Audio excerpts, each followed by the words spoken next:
ഈ വർഷം പുതിയ പാറ്റേണിലാണ് എസ്-എൽ-സി പരീക്ഷ നടക്കുന്നത്. നമ്മുടെ പാഠ്യപദ്ധതി പരിഷ്കരണത്തെ തുടർന്ന്. എസ്-എൽ-സി മാത്രമല്ല, 8ാം ക്ലാസ് 9ാം ക്ലാസ് എല്ലാം പുതിയ പാറ്റേൺ അനുസരിച്ചാണ്.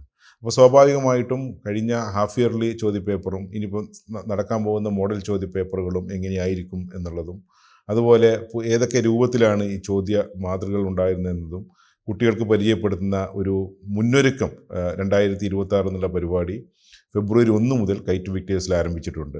അതിൽ ആദ്യ ദിവസം സംപ്രേഷണം ചെയ്തത് തന്നെ ഇപ്രാവശ്യത്തെ എസ്-എൽ-സി IT പ്രാക്ടിക്കൽ പരീക്ഷയാണ്. എസ്-എൽ-സി IT പ്രാക്ടിക്കൽ പരീക്ഷയുടെ പ്രത്യേകത, അത് ഫെബ്രുവരി 2-3 മുതൽ ആരംഭിച്ചു. 12ാം തീയതി വരെ ഉണ്ടാവും, പല പല ബാച്ചുകളായിട്ട്. റോബോട്ടിക്സ് ഒക്കെ പുതിയ പഠന വിഷയമായി വന്നിരിക്കുകയാണ്. അപ്പോൾ എങ്ങനെയാണിത് ചെയ്യേണ്ടത്, എങ്ങനെയാണ് ഡിസൈൻ ഫാക്ടറി മുതൽ റോബോട്ടിക്സ് വരെയുള്ള ഭാഗങ്ങൾ തയ്യാറാക്കിയിരിക്കുന്നത് എന്നുള്ളത് അത് വിശദമായിട്ട് വിവരിക്കുന്നുണ്ട്. 1 മണിക്കൂർ 1.5 മണിക്കൂർ സമയത്തിനകത്താണ് ഇത് പറയുന്നത്. അത് കുട്ടികൾക്ക് കാണാൻ കഴിയും.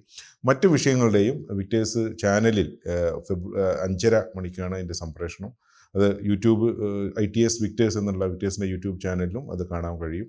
അപ്പം എങ്ങനെയാണ് പുതിയ പരീക്ഷ വരുന്നത് എന്നുള്ളത് നേരിട്ട് മനസ്സിലാക്കാനും വിദഗ്ധരായ അധ്യാപകർ ഇത് വിശദീകരിക്കാനും ഉള്ള അവസരം നമുക്ക് അവിടെ ലഭിക്കുന്നു.